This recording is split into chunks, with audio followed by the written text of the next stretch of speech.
Oh, Google it, mate! Yo-ho!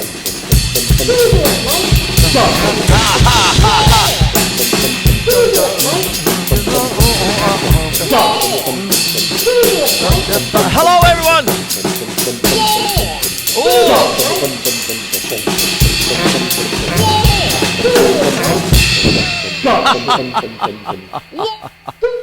Google it, mate. Hello, how are you? My name's Chris Quinlan. Welcome to Melbourne Musos Facechook Live. Hey! Make a jazz noise here.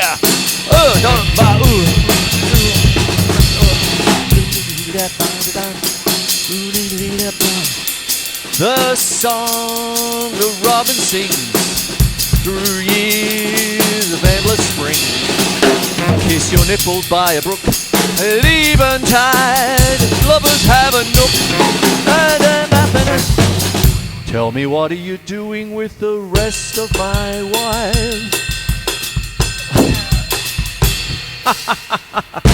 Oh, what do you think of Shaggy Malone on bass?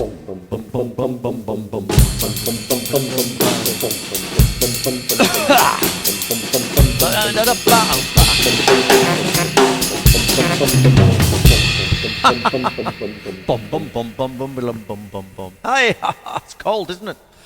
Oh boy, what a week, what a week, what a week. Yeah. Oh, gotcha. I'm going to talk about jazz. I'm going to talk about a few different people. Not the usual suspects.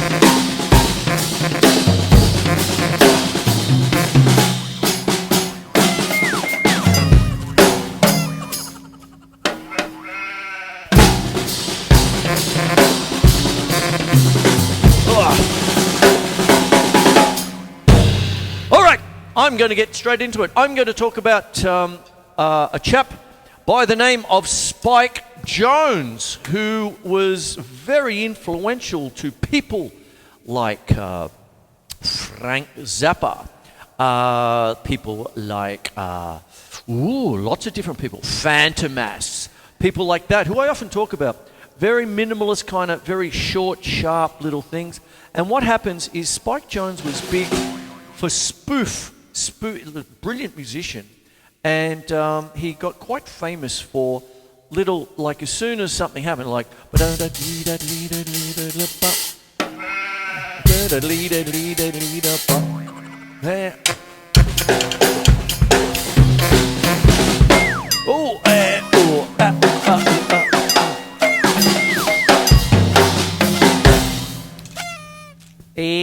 and I'm going to talk about him. Oh, Spike Jones, very famous in his own little way.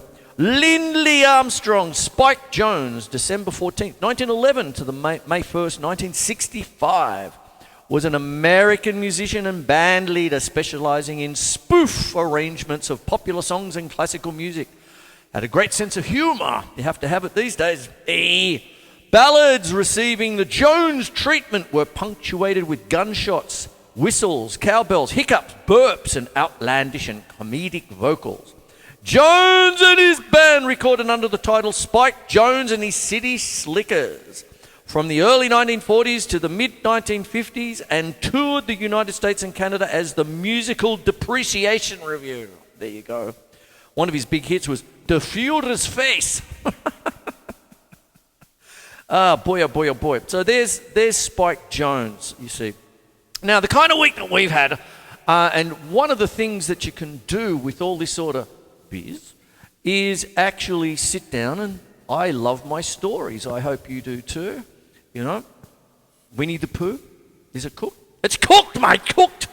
Biography. Lindley Armstrong Jones was born in Long Beach, California, United States. His father was a Southern Pacific Railroad agent. Young Lindley Jones was given the nickname Spike for being so thin that he was compared to a railroad spike. Spike Kiernan, are you listening? Is that why you're called Spike, mate? Hey. Thank you for watching, and if you are.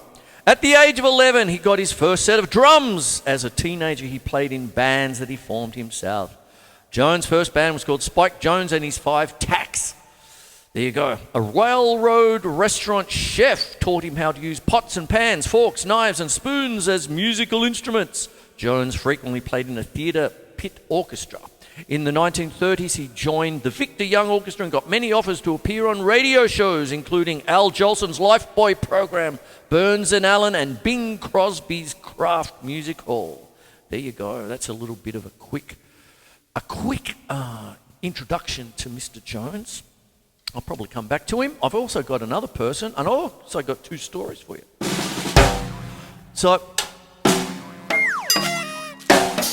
now, let's talk about Frank Zappa. Frank Zappa was very much influenced by one Mr. Jones, because when you're listening to so many different things that Frank Zappa did, you can actually hear the influence where he might be playing something, and then all of a sudden in the middle,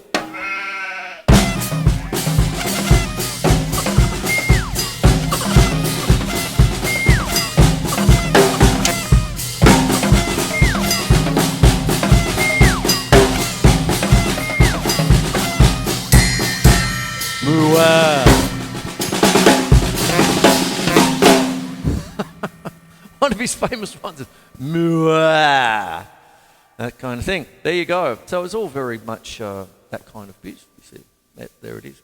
Now, what happens is when you're making a jazz noise, one of his great albums is with the best band you never heard in your life, the 1988 band, which really didn't get along very well with each other, but they were absolutely a fantastic band.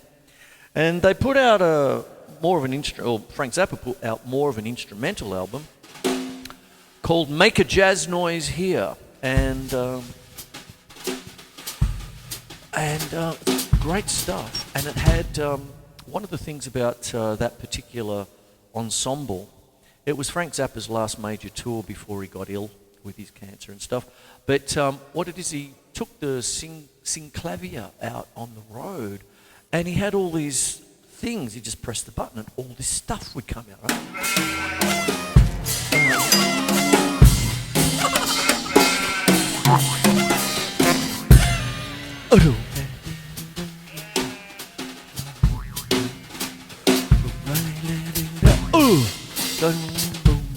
Yeah, there you go. Brushes, mate.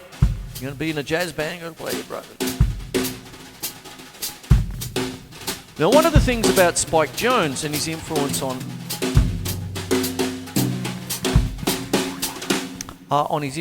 people like Frank Zappa and Fantomas of a more recent time is the very short, sharp little punctuations of humour. You know, that just a simple little thing. And that's what you have, you see.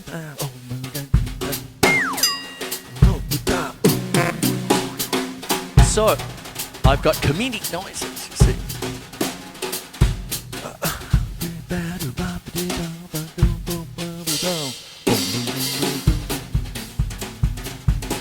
That's what you have, you see. Now, what happens is with Fantomas,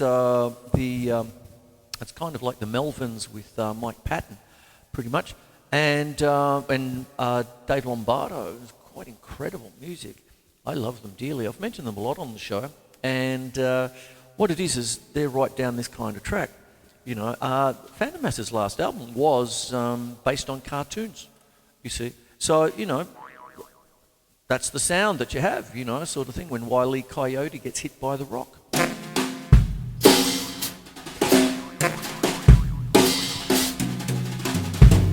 This is known as pointillism, short and sharp.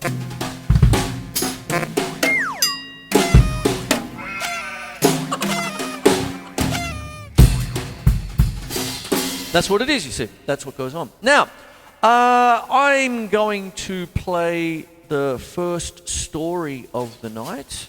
I've got 2 for you tonight. I usually do something towards the end, but I'm going to do 2. And I'm going to introduce it by... pardon me. Hey! Sorry, put me off. Introduce it by talking about another very famous man by the name of Lord Buckley. And I think I've got him here. I hope it's easy to do. Come on, there you are. Now, who remembers Mike Myers' film pre-Wayne's World, I think, or might have been around about that time, and he was I Married an Axe Murderer. That was a great little film. You could actually hear him doing Dr. Evil before it was Dr. Evil, that kind of thing. And he had his Scottish dad, "Get out of the way, head!" "Do you think I'm sexy?" Yeah, you know, it's a great film. But he moonlighted as a jazz bebop poet. And it was like, and it was straight out of Lord Buckley. All right. Now, for those of you who don't know, some of you might remember Tom Waits on the Don Lane show, way back when, in the late 70s. And Tom Waits was and doing all his stuff, and like the gruff, and Don Lane's there. "How you going? What sort of people influence you?" "Well, I don't know, Lord Buckley." And Don Lane just cracked up because he's American. He knew who Lord Buckley was, and he said, "You can." I think it's somewhere on YouTube because I've seen it not long ago. But he said, "Do you understand that no one in Australia understands a word you're saying with Lord Buckley?" I went out the next day and went to my favourite little record shop, my little haunt where I used to get all my Zappa albums. And there's Lord Buckley. Hey! And he was so funny. I'll read about Lord Buckley. Great influence to... I'll get to it, I suppose. I'll start reading. Okay. Lord Richard Buckley, born Richard Myery Buckley, April 5, 1906. November 12, 1960, was an American stand-up comedian and recording artist who, in the 1940s and 1950s, created a character that was, according to the New York Times, an unlikely persona, part English royalty, part Dizzy Gillespie. He used to just riff. Michael Pakenham, I don't know who he is, writing in the Baltimore Sun, described him as a magnificent stand-up comedian. Buckley's work, his very presence, projected the sense that life's most immortal truths lie in the inextricable weaving together of love and irony, if you don't mind, umpire. Affectation for all humanity married to laughter. Buckley's unique stage persona anticipated aspects of the Beat Generation sensibility and influenced contemporary figures as various as Dizzy Gillespie, Lenny Bruce, Wavy Gravy, Del Close, and even after Buckley's death, Ken Kesey, George Harrison, Tom Waits, Frank Zappa, Robin Williams, and Jimmy Buffett. Bob Dylan, in his book Chronicles, said Buckley was the hipster bebop preacher who defied all labels. There you go. It's fantastic. There you go. So that's basically a quick thing on Lord Buckley. So I'm doing two things tonight. Usually, I'm talking about perhaps a drummer who's gone to the great gig in the sky or some such thing, or I'm getting a little quasi-political, whatever it is, and things. But I'm going to do twos. I've got two people I've talked about.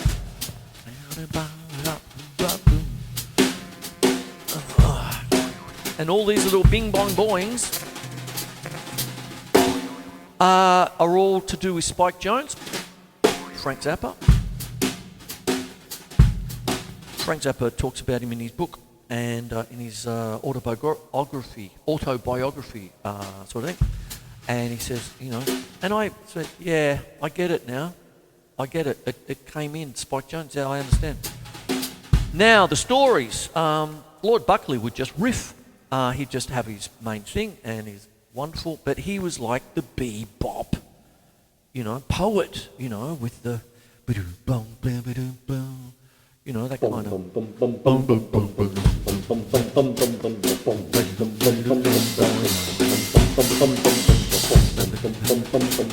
But I'm not going to do that. You know what I'm going to do? I'm going to do a story. And this lovely little cautionary tale is called Lazy Lion. Here we go. Off we go. Wish me the best of luck. It's all live. Cold today, isn't it? Here we go.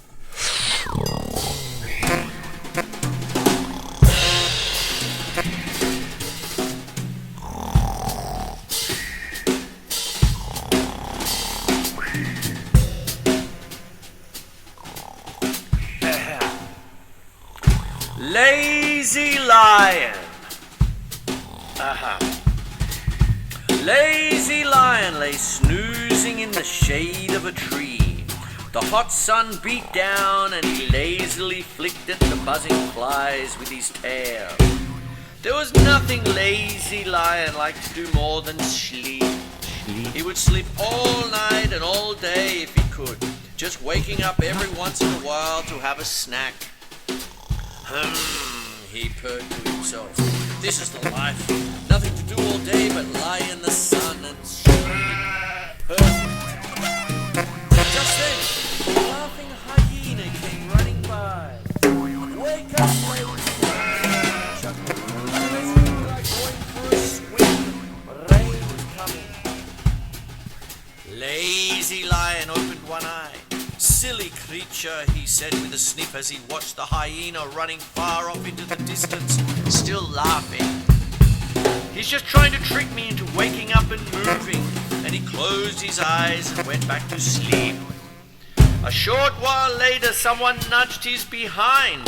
Wake up, Lazy Lion, rains are coming. Giraffe was bending her long neck down and nudging him with her nose.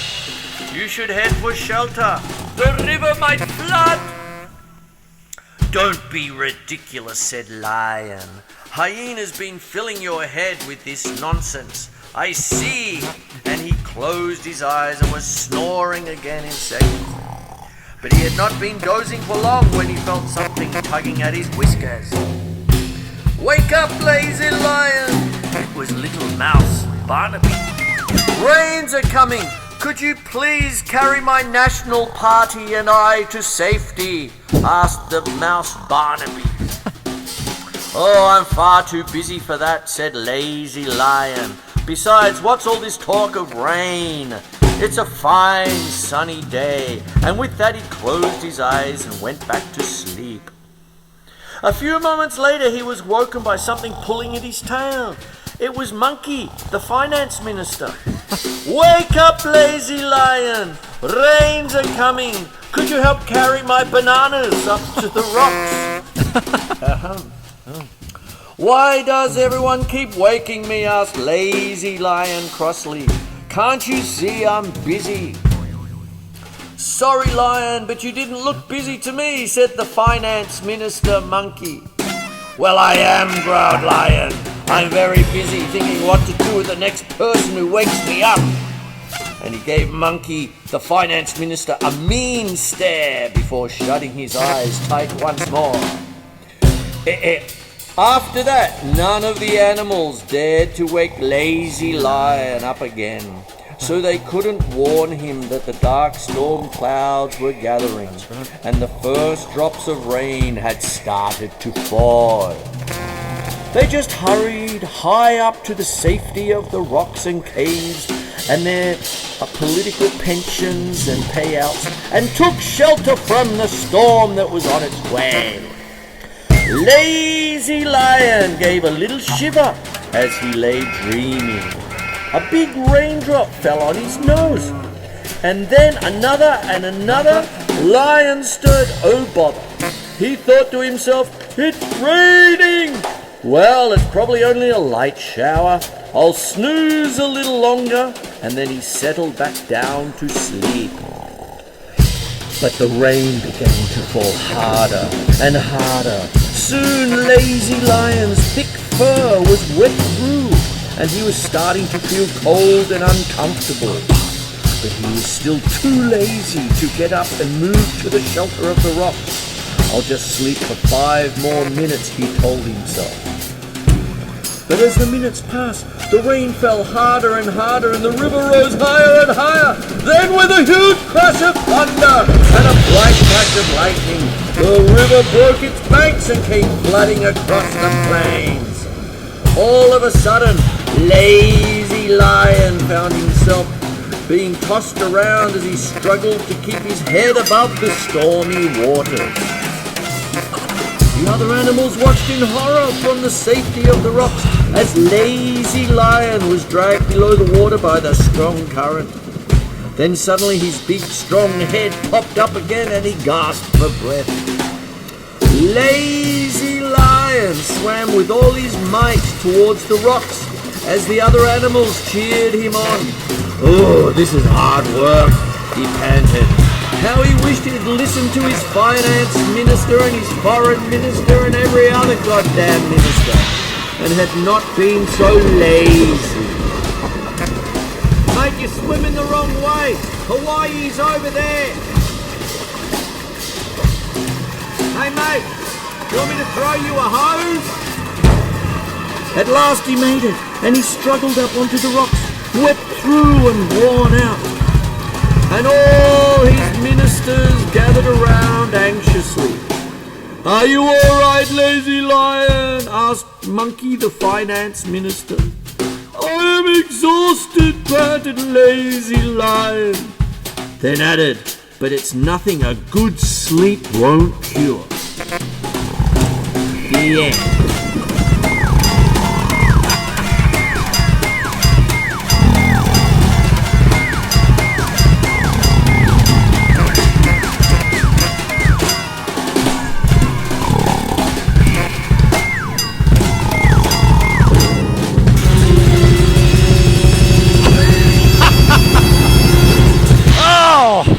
Lazy Lion! Oh my lord! Oh, I hope. Hello, audience.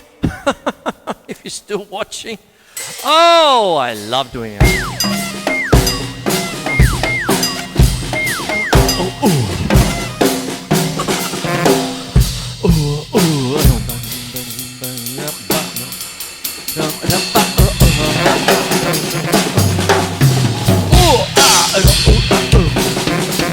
Oh, I love it all. There you go. It's all crazy. I know. There you go. There you go. I hope Lord Buckley would be happy. Spike Jones. There we are. Some couple of greats there. There it is there. So that's what we got, please. Now, special guest Shagger Malone on bass.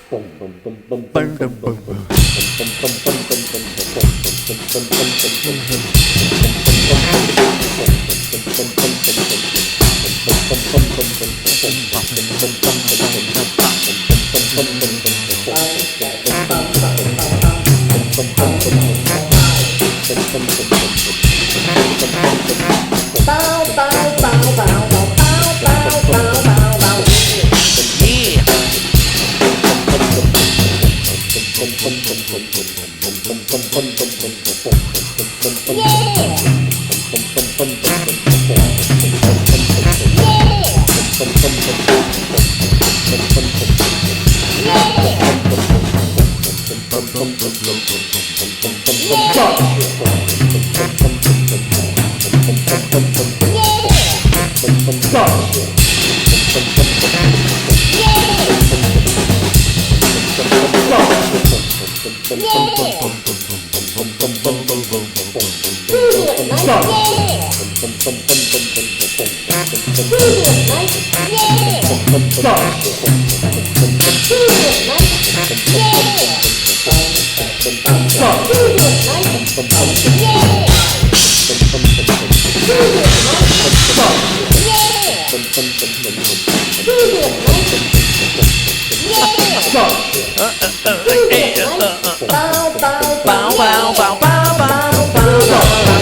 Google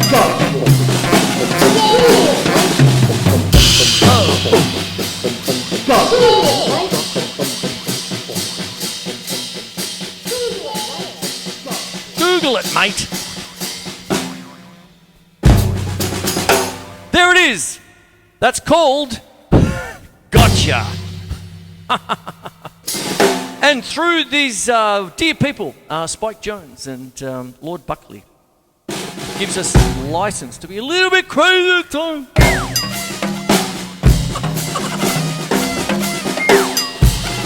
I mean, it's all Bugs Bunny, isn't it, when you think about it?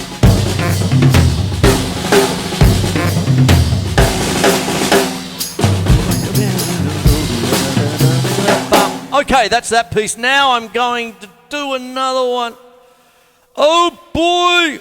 Here we go. And this one is called Polly's Ahoy. There you go. Where are we here? All right. And this one, I'm going to use my multi-sticks and things you hit drums with in jazz. When you're making a jazz noise, I just did the brushes. You've got to know your brush work, all that. I've done plenty of show on that. And then might be a bit of a bigger kind of stick for jazz, but I do love these sticks very much. It's a ProMark SD7. There it is there. For a great camera work, Chris. There you go. And what goes on with that is that I'm going to use the mallet end a little bit as well. So that's what goes on there. Here we go. Oh, here we go. Let's see what goes on.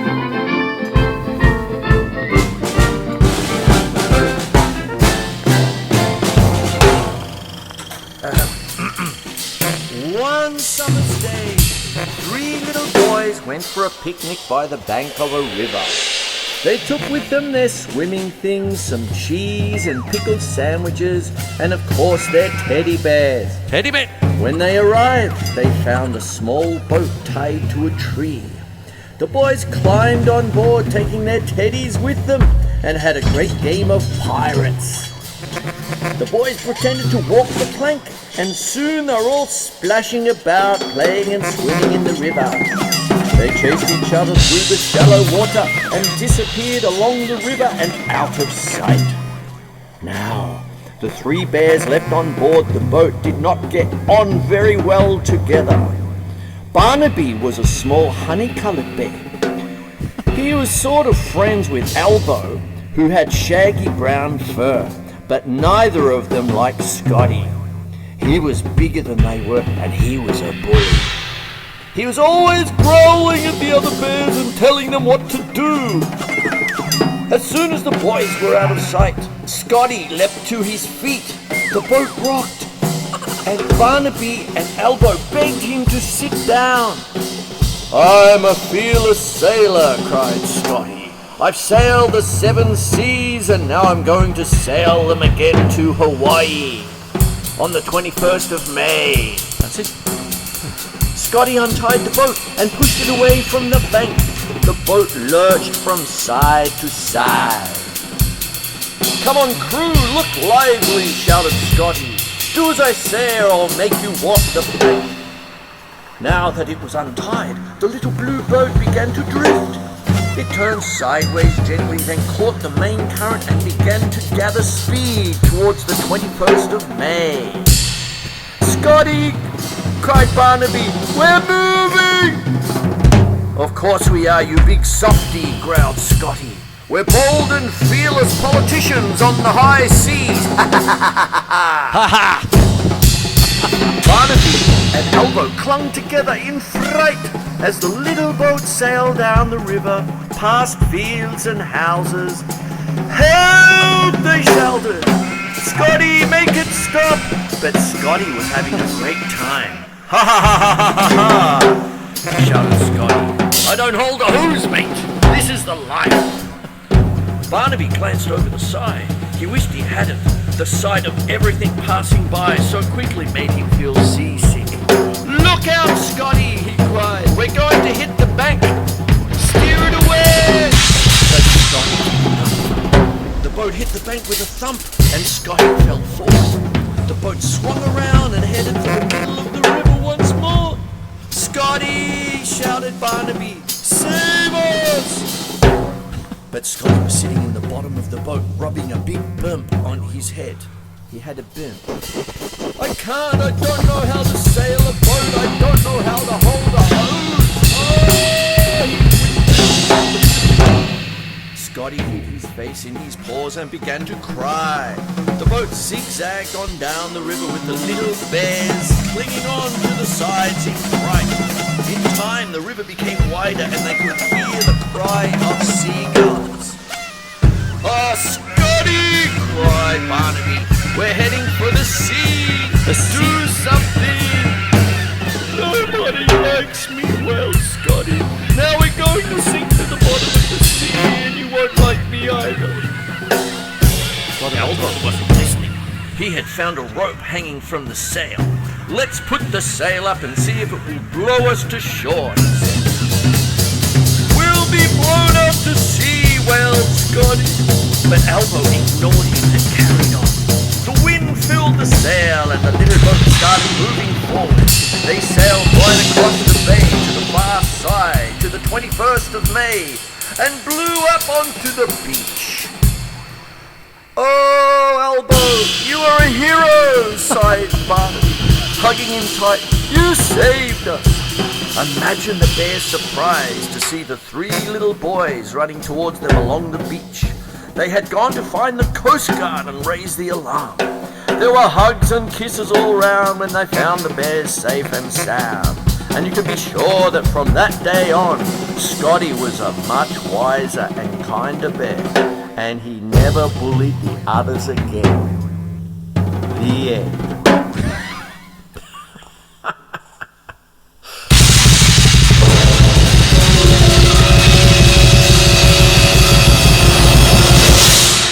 I love doing them!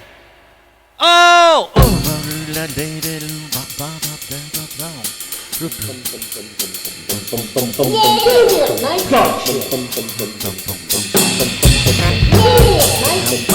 So I hope you like tonight's show.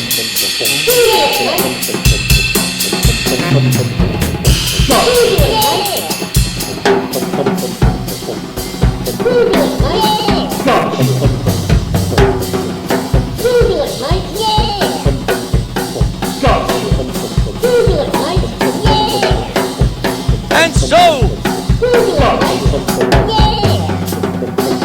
this is tonight's Facechook. It'll be up before the erection.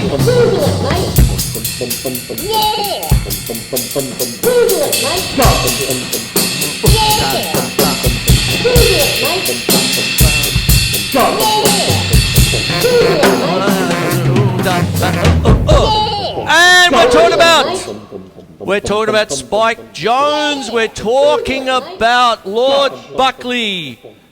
Two men who influenced one, Frank Zappa. Tom Waits. Wow, wow. What's he building in there?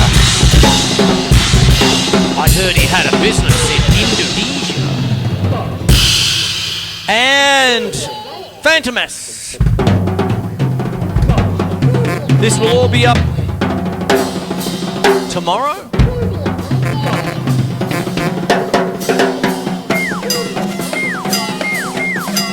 Go off and watch Bugs Bunny, mate. Bugs Bunny.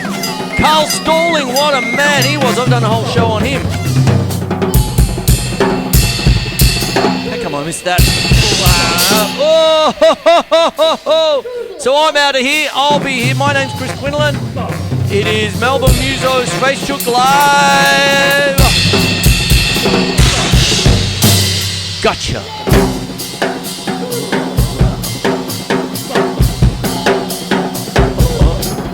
Hey, I'm out of here. I'll have it up tomorrow.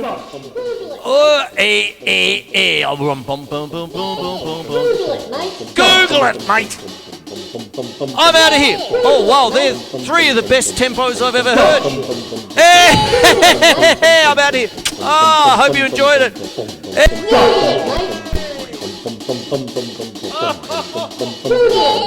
Yeah.